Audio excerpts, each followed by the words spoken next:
अब हम देखेंगे बीजीय व्यंजकों को जोड़ा कैसे जाता है। तो बीजीय व्यंजकों का जोड़ना, देखिए वैसे तो इसकी दो विधियां हैं। एक आप स्तंभ विधि में देखते हैं, मतलब आप एक के नीचे एक रख के, जैसे हम बचपन में संख्याओं को रख के जोड़ते थे वैसा, और दूसरा है उनको क्षैतिज विधि, उनकी एकदम अगल बगल रख के उनको फिर समान पदों को एक साथ करके। दोनों ही विधियों से करने की कोशिश करते हैं। देख लेते हैं एक बार हम लोग बीजीय व्यंजकों का जोड़ना। एक उदाहरण ले लेता हूँ इसमें दोनों को हल करने का। आपके सामने में एक सवाल आ गया है, 5xy धन 3z और 8z धन 7xy को जोड़ो। इसको स्तंभ विधि से यदि हमको जोड़ना हो तो हम पहले ये जो पहला व्यंजक है ये हमारा, हम इसको पहले लिख लेते हैं 5xy धन 3z। अब जब दूसरा व्यंजक का पारी आएगा तो हम इसके बड़े ध्यान से देखेंगे, उसके पद जिसके समान होंगे उसके नीचे में हम लिखेंगे, अर्थात लाइक टर्म्स को एक के नीचे एक लिखेंगे और जो अनलाइक टर्म्स होंगे या विजातीय पद होंगे उनको हम अलग कर देंगे। तो यहाँ हम देखते हैं 5xy plus 3z 8z plus 7xy। अब यहाँ लाइक टर्म्स कौन से हैं, xy वाले, यहाँ भी xy है, यहाँ भी xy है, तो ये दोनों को एक के नीचे एक लिखेंगे हम लोग। जैसे 5xy के नीचे हम 7xy को लिख लेंगे, ऐसे 7xy, फिर प्लस है तो प्लस ही रहने देंगे यहाँ पर, और 3z और 8z ये दोनों लाइक टर्म्स हैं, ये दोनों समान पद हैं, सजातीय पद बोल सकते हैं हम दोनों को। तो इन दोनों को एक के नीचे एक लिखेंगे।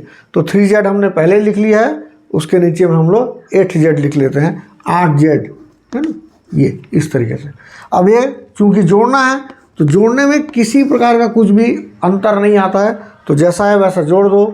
अब यहाँ जोड़ने की खासियत ये रहती है कि इसकी चर राशियाँ में बिल्कुल भी बदलाव नहीं आता, सिर्फ गुणांक आपस में जुड़ते हैं या फिर घटते हैं। जब भी हम जोड़ेंगे या घटाएंगे तो ये बहुत ध्यान देने वाली बात रहती है। एक उदाहरण के लिए बोल देता हूँ कि इस xy की जगह में यदि कुछ और होता, मान लो केले होते, तो 5 केले और 7 केले मिलकर कितने होंगे, 12 केले होंगे। ये तो नहीं होंगे कि 12 केले की घात 2 हो जाएगा, है ना।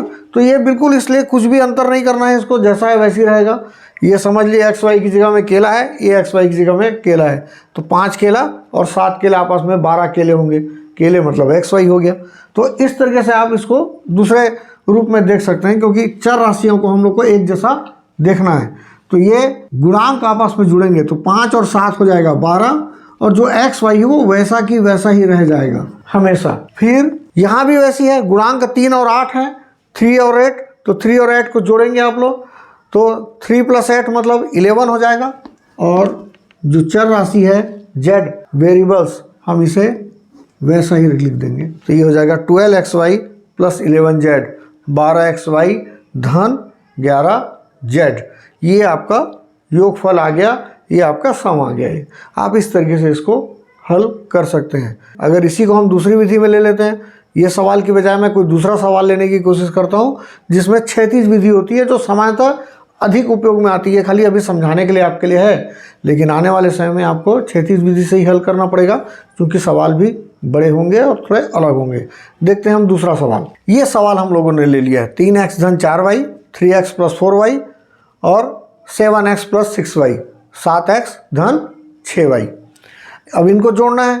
क्षैतिज विधि मतलब एक की लाइन में एक साथ लिखेंगे, तो जैसा जोड़ना है इस और को हटाइए और वहाँ पर धन चिन्ह लगा दीजिए। 3x धन 4y, कोशिश करिए जब भी ऐसा हो तो आप दोनों को अलग अलग, दोनों ही व्यंजकों को अलग अलग कर दीजिए। ये भी द्विपद है, ये भी द्विपद है, इसमें भी 2 पद है, इसमें भी 2 पद हैं। यहाँ भी वेरिएबल्स अलग अलग हैं, यहाँ x है, यहाँ y है, यहाँ x है, यहाँ y है, इसलिए आपस में ये ऐड नहीं हुए हैं।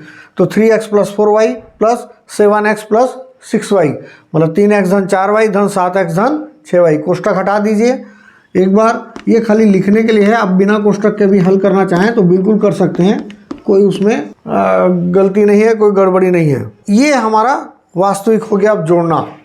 अब लाइक टर्म्स को, समान पद को एक साथ लिखेंगे उनके चिन्हों के साथ, और असमान पद को अलग कर देंगे। अगर हम देखते हैं तो जो समान पद हैं वो x वाले हैं, ये 3x और 7x, ये दोनों समान हैं। 7x के आगे में धन का चिन्ह है तो उनको एक साथ लिख लेते हैं, 3x धन 7x। अपने चिन्ह के साथ उठकर वो यहाँ पर आएगा, ये हमेशा ध्यान देने वाली बात रहेगी। धन 4y धन 6y, तो धन 4y और धन 6y, मतलब 3x plus 7x plus 4y plus 6y। ये दोनों लाइक टर्म्स हैं, ये दोनों लाइक टर्म्स हैं, ये दोनों एक समान हो गए। ये समान पद इसलिए एक साथ अपन लोगों ने लिख लिया है। अब जैसा है दोनों के आगे में धन का चिन्ह है, अगर नहीं भी दिखता है तो ये धनात्मक है और यहाँ तो धन है ही, तो ये दोनों धनात्मक हैं। 3x धन 7x हम लोग बोल सकते हैं, जैसा इसके पहले बताया था कि गुणांक आपस में जुड़ेंगे या घटते हैं, तो यहाँ जुड़ना है तो 3 और 7 हो जाएगा 10x, और यहाँ गुणांक है 4 और 6, तो 4 और 6 हो जाएंगे 10 और y रहेगा तो धन 10y। इस तरीके से आपका योगफल आता है। इस योगफल में भी आप देखिए ये दोनों समान पद नहीं हैं। गुणांक भले ही समान हैं, लेकिन चूंकि वेरिएबल्स चर राशियां अलग अलग हैं इसलिए समान पद नहीं है। तो 10x धन 10y यह हमारा आखिरी योगफल है जो उत्तर के रूप में है यहाँ पर। इस तरह से आप इसको जोड़ सकते हैं। अब ऐसे ही सवाल हम ले लेते हैं जिसमें हम घटाना करेंगे और घटाना को देख लेते हैं। अब ये घटाना है 13xy ऋण 8z की घात 2 में से 5z की घात 2 ऋण 7xy, 13xy माइनस 8z का 8z square, 5z square minus 7xy। आप यहाँ देखेंगे कि जो xy वाले दोनों पद हैं वो दोनों समान हैं और z स्क्वायर वाले भी समान हैं। इसको भी दोनों तरीके से हम लोग बनाने की कोशिश करते हैं। पहले मैं इसको स्तंभ विधि से ले लेता हूँ एक के नीचे एक लिखने के लिए। तो जैसे ये पहले है तो इसको ले लेते हैं, इसमें से हमको घटाना है 13xy ऋण 8z की घात 2, है ना, और इसमें से इसे घटाना है तो जो समान पद रहेंगे वो अपने समान पद के नीचे में रहेंगे। जैसे ये 5z स्क्वायर है 5z की घात 2, तो इसको हम लोग इसके नीचे में लिखेंगे अब इसके चिन्ह के साथ। जैसे यहाँ पर कोई चिन्ह नहीं है मतलब धन है, तो हम इसे यहाँ पर धन के रूप में लिख लेंगे। यहाँ दूसरा है माइनस 7xy ऋण 7xy, तो इसका चिन्ह चूँकि ऋण है तो ऋण के साथ लिखेंगे ऋण 7xy। ये हो गया स्तंभ के रूप में लिखना। समान पद एक के नीचे एक के नीचे एक हो जाएंगे। अब जब हमें इन्हें घटाना होगा तो बहुत ध्यान देने की ज़रूरत होती है कि जिसको हमको घटाना है ना, इसमें से हमें इसे घटाना है तो इसके पदों के चिन्ह आपस में बदल जाते हैं। क्यों? हम लोग जब गुणा करेंगे तो ज़रूर हम इस चीज़ को जानेंगे कि क्यों इनके चिन्ह बदल जाते हैं। जब चिन्हों का आपस में गुणा होता है तो वो बदल जाते हैं, खास करके अगर वहाँ पर ऋण का चिन्ह होगा तो ये ऋण है तो ये हो जाएगा धन और ये धन है तो ऋण। चूँकि हम इसे घटा रहे हैं तो ये ऋण ऋण धन हो जाएगा, ये ऋण धन ऋण हो जाता है। तो इस तरीके से अब बदल गया है। अब आपको इस चिन्ह को ध्यान देने की ज़रूरत नहीं है। 13xy धन 7xy दोनों में धन धन है, आपस में जुड़ेगा। जैसा बोला था गुणांक जुड़ते हैं तो गुणांक 13 और 7 हो जाएगा 20। 13 प्लस 7 इक्वल टू 20। xy है, xy चूँकि वेरिएबल्स में आ गया तो ये xy वैसी की वैसी लिखा जाएगा। फिर यहाँ भी माइनस हो गया, यहाँ भी माइनस हो गया। अब ये जब दोनों प्लस रहेंगे और दोनों माइनस होते हैं तो ये आपस में हमेशा जुड़ते हैं। तो दोनों माइनस हैं तो ये भी हमेशा जुड़ेंगे ही, और जब जोड़ेंगे हम लोग इनको तो 8 और 5 8 और 5 हो जाएगा 13। वेरिएबल्स जो है वो z स्क्वायर है तो z स्क्वायर वैसी के वैसी लिखा जाएगा। थोड़ा सा हमेशा सावधानी रखेंगे। आप देखिए मैंने 13 के आगे 13 के आगे अभी कोई किसी भी प्रकार का कोई चिन्ह नहीं लगाया है। तो जब ऐसी स्थिति आती है अब चिन्ह लगाना है तो सोच के लगाना पड़ता है। ये दोनों ऋण ऋण हैं। जब भी हम बीजीय व्यंजकों का जोड़ना या घटाना करते हैं या पदों का हम जोड़ना या घटाना करते हैं तो हमें बहुत ध्यान देने की ज़रूरत होती है कि जो बड़ा पद होगा उसका चिन्ह लगेगा, है ना। यहाँ दोनों ऋण ऋण है तो ऋण का ही लग सकता है क्योंकि कोई भी बड़ा या कोई भी छोटा नहीं है। लेकिन ऐसे भी आप देखेंगे तो 8 का चिन्ह जो कि ऋण है तो इसलिए यहाँ पर चिन्ह ऋण रहेगा। दोनों ही नियम में वो फिट बैठता है तो यहाँ पर आप ऋण लगा देंगे। तो इस तरीके से ये हमारा शेष फल बचा है 13xy में से 7xy घटने से और 8z में से 5z घटने से।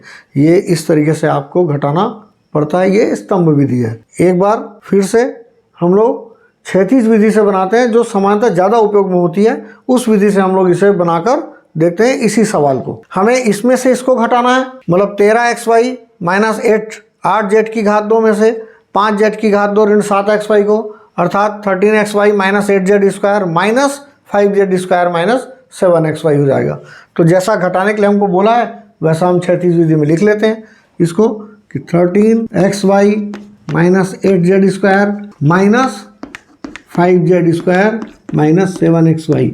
जब भी ऐसी स्थिति आए कि आपको एक को जोड़ना है एक को घटाना है, तो हमेशा ही कोशिश करिए कि जो बाद में लिखा जाएगा व्यंजक, जो बाद में पद होगा, वो हमेशा कोष्टक में रहे। ये द्विपद था, पूरे को कोष्टक में डाल दीजिए और सामने में ऋण का चिन्ह, चूँकि घटाना है तो ऋण का चिन्ह लगेगा, सामान्य संक्रिया है तो ऋण की चिन्ह लगेगी, माइनस का चिन्ह लगेगा, इसे लगा दीजिए। अब हल करना है, कोष्टक हटाना पड़ेगा हमको, तो हम इसे 13xy minus 8z square minus, अब इस माइनस का मल्टीप्लाई अंदर में जो दोनों चिन्ह है, दोनों संक्रियाएं हैं, उनसे होगा। तो ये माइनस, ये प्लस, माइनस प्लस माइनस मतलब ऋण धन ऋण हमेशा होता है, तो ऋण और धन ऋण हो गया। ये 5z स्क्वायर 5z की घात 2, फिर ये माइनस ऋण ऋण आपस में क्या हो जाएंगे, धन हो जाएंगे, ये प्लस हो जाएगा 7xy। अब ये स्थिति हमारे पास में है। अब फिर से जैसा इसके पहले किए थे कि समान पदों को एक साथ लिख लेंगे उनके चिन्हों के साथ में, तो यहाँ भी जो समान पद दिख रहे हैं उनको एक साथ ले लेते हैं। जैसे xy और xy वाले दोनों ये पद जो है वो समान है, तो ये 13xy 13xy plus 7xy, 13xy धन 7xy, ये दोनों एक साथ हो गए। 7xy के आगे में चूंकि धन का चिन्ह आ गया है तो हमने उसे धन लगा दिया है। फिर ये minus 8z square minus 5z square, दोनों के आगे में माइनस का चिन्ह है, ऋण का चिन्ह है, हमने दोनों में इसको लगा दिया है। अब यहाँ 13xy प्लस 7xy, चूँकि दोनों में धन धन का है, यहाँ इसके आगे भी धन है जो नहीं दिख रहा है लेकिन वो उपस्थित है तो धनात्मक है, तो ये भी धन है ये भी धन है, इसलिए आपस में जुड़ेंगे, दोनों प्लस प्लस, दोनों पॉजिटिव हैं। तो 13 प्लस 7 मतलब 20xy। जैसा बोला था आपको गुणांकों को जोड़ना है, तो ये जुड़ गए हैं 20xy। और यहाँ भी दोनों माइनस है, जब दोनों माइनस होते हैं तो आपस में जुड़ते हैं, तो 8 प्लस 5 13 हो जाएगा। तो ये 13 जो वेरिएबल्स है वो z स्क्वायर है, तो z की घात 2, उसको वैसी की वैसी लिख लीजिए z स्क्वायर। अब दोनों में ऋण का चिन्ह था, दोनों ही माइनस वाले थे, बड़े का चिन्ह जो लगता है वही रहता है हमेशा, और दोनों ऋण रहते हैं तो वैसे भी ऋण का ही चिन्ह लगेगा, कोई और तो है ही नहीं। तो ये माइनस है तो यहाँ पर आप माइनस लगा दीजिए। इस तरीके से ये उत्तर आएगा, जैसा पहले आया था वैसे बिल्कुल अभी आया है। मतलब मुझे लगता है बनाने में हम लोगों ने किसी प्रकार की कोई गलती नहीं करी है। तो इस तरीके से था बीजीय व्यंजकों का जोड़ना और घटाना। अगले वीडियो में हम लोग देखेंगे कि बीजीय व्यंजकों को किस प्रकार से गुणा किया जाता है और उनका भाग भी किस तरीके से किया जाता है।